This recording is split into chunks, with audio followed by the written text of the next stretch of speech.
Skype was the biggest video calling platform in the world. But over time, people gradually moved on to newer platforms. Except that's not entirely true. Right now, Skype still has 300 million monthly active users, despite an ocean of competitors. So what's going on? Is Skype dying or secretly thriving? Did it even die to begin with?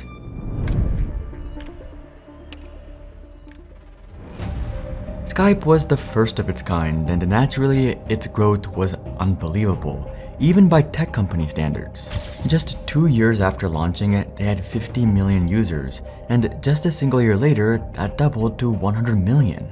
By this point, over 7 billion minutes of calls had been made on Skype. The online service that lets you make free calls anywhere in the world, and perhaps unsurprisingly, the company behind it has never made any real money.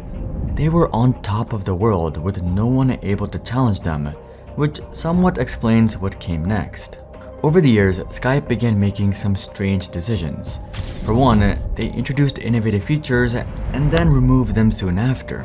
One of their earliest features was public chats, which were likely an early version of Discord servers. It was released in 2006 and removed in 2009. There was also split view, allowing users to display multiple chats at once, a very popular feature which was also removed.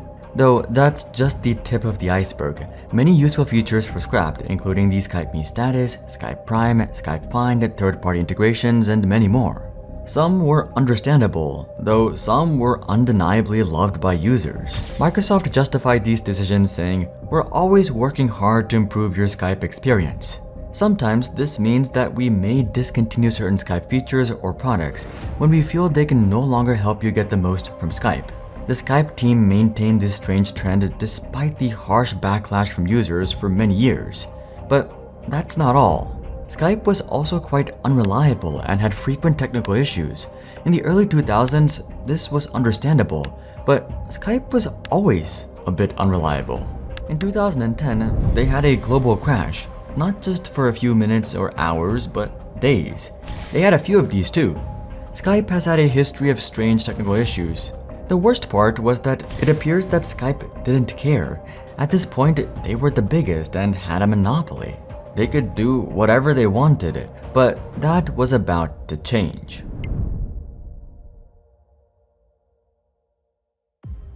Around this time, another platform began exploding and had caught Microsoft's attention. Slack. Real-time messaging, file sharing, and soon audio calls. They were entirely built for internal business communications, and Microsoft wanted in. Initially, Microsoft contemplated making an $8 billion bid for Slack, but they decided to take another path. Bill Gates himself argued that Microsoft should instead make a competitor. How? Using Skype. The only issue was that Skype wasn't really a Slack competitor. It was designed for personal use, not for businesses like Slack was.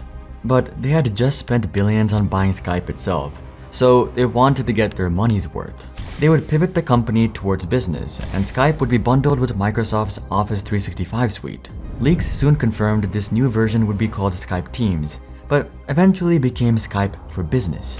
It would have dedicated channels within a broader company server, among other standard features like direct messaging and calling. Microsoft did plan to add some innovative ideas like threaded conversations long before Slack or others added them. But ultimately, Skype would become a copy of Slack, and things didn't quite pan out as expected. Microsoft found out pretty quickly that Skype wasn't working as businesses expressed their frustrations with the software. Video simply won't work or fails during the video conference at some point with as little as 2 participants. We would like to use Skype for Business, which is part of our Office 365 suite, but can't make the jump yet with its performance issues. Even when users got it in their 365 bundle, it just wasn't worth it because it wasn't built for businesses. It was cobbled together. It didn't have a core focus and it was unreliable, unlike Slack. Microsoft realized they needed to build their own tool, so in November of 2016, just a year after their grand plan with Skype, they announced their new platform. Teams. Skype Teams, just without Skype. It was still eerily similar to Slack, but still had some differences, including the threaded conversations. But the reality is that Teams didn't have to be different to Slack because it was already in the Office 365 bundle. A plan with 85 million monthly active commercial users, all of which suddenly had a Slack alternative at their fingertips. Why pay for a separate service when you had another almost identical service that you were already paying for? Teams began to catch on with these businesses, and it was clear that it was no Skype. It was built for business and, more importantly, worked when it needed to. Slack released a funny response to Microsoft, challenging them head-on, which is worth a read. But more importantly, where did this leave Skype? That's a good question, because it seems Microsoft didn't know either. They still continued Skype for Business as a service, but were gradually giving it less and less focus. It was a service with no target audience in a strange state of limbo. Not Microsoft's main offering, but not discontinued either. Then something unexpected happened. The global pandemic turned the business world on its head. With offices shut down, all in-person meetings were moved online. This caused a surge in demand for video calls, the biggest in history. This was Skype's chance. They were the first to dominate this industry and had the most brand awareness. But this is where things went from bad to worse. As it turns out, another unexpected competitor had been on the rise. One that launched as far back as 2013 and was gradually carving out a market in the industry. It wasn't another Slack or Teams. It was, of course, Zoom. It was a simple video meeting platform. All you needed was a link to the meeting, and it was free to use for up to 40 minutes. So, how did things play out? In March of 2020, among the first lockdowns, Skype's daily users jumped to 40 million, a 70% increase. Very impressive, until you look at Zoom. Around the same time, in a single week, Zoom's daily users surged past 300 million, 30x their previous month. Zoom became the standard amongst 71% of the Fortune 500 and over 200,000 other businesses. But how? How did Zoom absolutely dominate this market, given that Skype had almost the exact same features? Meetings that didn't require an install that were shared with the link. They also had incredible brand awareness amongst consumers. So how did Zoom absolutely annihilate Skype?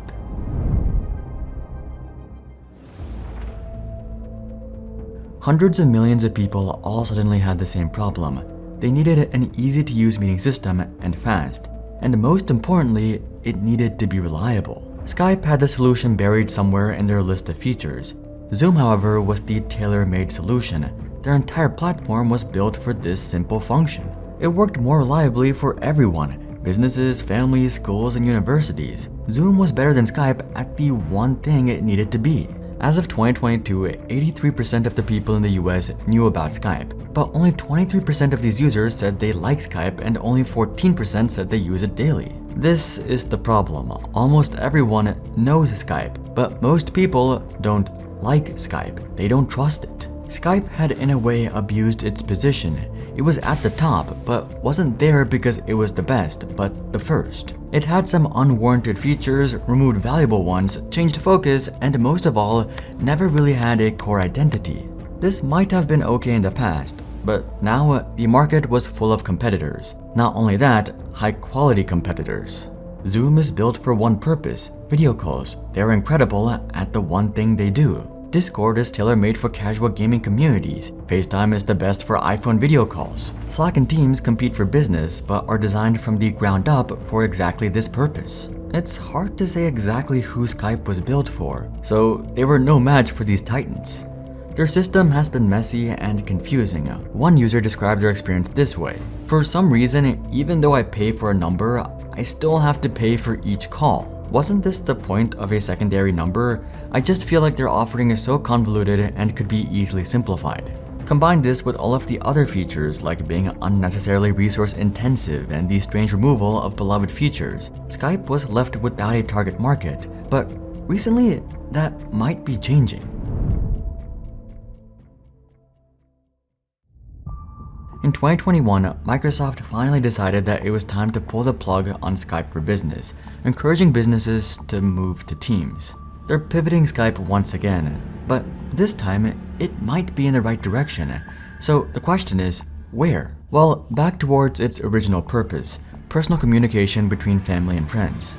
Since 2021, Skype looks very different. Their marketing focuses mostly on personal communication, showing family calls, fun filters, and a general focus on casual fun. They're integrating new features to fit this audience, including the new tone selection, allowing quick adjustment of messages to be casual, funny, polite, serious, and many more. They've also revamped their interface, now called Skype Messaging 2.0, with improved message replies, stacked photo albums, and more. Better late than never. All of this is great, but who's using Skype now? Is their strategy actually working? Well, the data is quite surprising. The largest group of people using Skype are 25 to 34 at 33%. In fact, over 50% of users are under 34, which is strange. Skype is one of the oldest video conferencing platforms, yet their users are on average younger than those using Zoom. But when you peel back the layers, it actually makes a lot of sense. Many in this age grew up using Skype as it really was the only way to video call in the 2010s. They might be nostalgic for the platform, and using it for personal calls is just second nature to them. But what's even more surprising is where they're from. Out of Skype's daily active users, an overwhelming amount are from the United States, 80% in fact. Another 16% are from the United Kingdom, meaning that over 96% of Skype's users are from just these two countries. For comparison, only 50% of Zoom's users come from the US, and only 27% of Discord's. Skype is strikingly concentrated with virtually no international presence, but this isn't necessarily a weakness. It shows that they have loyalty within a specific market, and it's better to serve one market well than serve everybody poorly. So what exactly is the state of Skype today? Are they dominating? Are they failing? Well, the answer lies somewhere in the middle. Would you like to make videos like this? Admittedly, it's quite a bit of work, but one tool that's made the entire process much easier is Invideo AI. Invideo AI was already the leading AI video creation platform with over 25 million users worldwide, but their new update V3 is finally out and has completely changed the game. It enables you to express and communicate your ideas in the form of stunning videos, the kind you've always wanted to create, the kind you'd be excited to share with your peers, in the most seamless, intuitive way possible, irrespective of whatever skill level you're at. You simply start by typing in a prompt for the video you'd like to create, for example, a strawberry-flavored Coke ad. The more descriptive your prompt, the better, though I'd recommend sticking to 30-second to 1-minute segments so that it renders fast and you don't blow through all your credits. And that's it. From here, you can easily fine-tune your video by just using text commands like add my voice. Unlike traditional video tools with steep learning curves that only solve for parts of your video creation process, Invideo is the creative partner that you have always wanted, that removes all friction and makes the process so intuitive and fluid that it disappears, letting users focus entirely on the vision of their idea. You can try Invideo AI for free, but if you want to use their generative capabilities, I highly recommend that you go for the generative plan that starts at $96 per month. It is the one that I have and gives you the most bang for the buck with 15 generative minutes. If you're already an Invideo user, you can simply go to the add-on section and buy generative seconds. Thank you to Invideo for sponsoring this video. Skype is still going strong at 300 million monthly users and 40 million daily active users, but it's not as impressive as it might seem. Skype isn't growing compared to their competitors, and what's worse is their market share.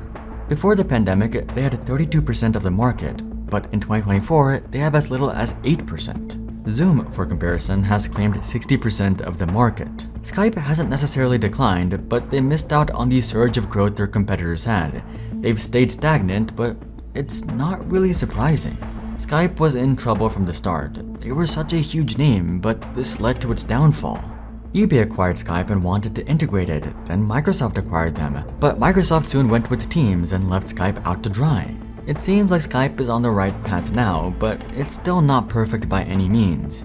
They've still maintained their habit of removing features users love, are pushing new AI features into Skype, and the platform's optimization seems to be worse than ever. But Skype is at least moving in the right direction with the correct focus and the target. The question is, will this be enough to keep them alive? Only time will tell. If you're interested in deeper dives, interviews with insiders, and exclusive tech analysis, you can sign up to our free weekly newsletter. Link is below. But until then, I'm Hari, and I'll see you guys on the next one.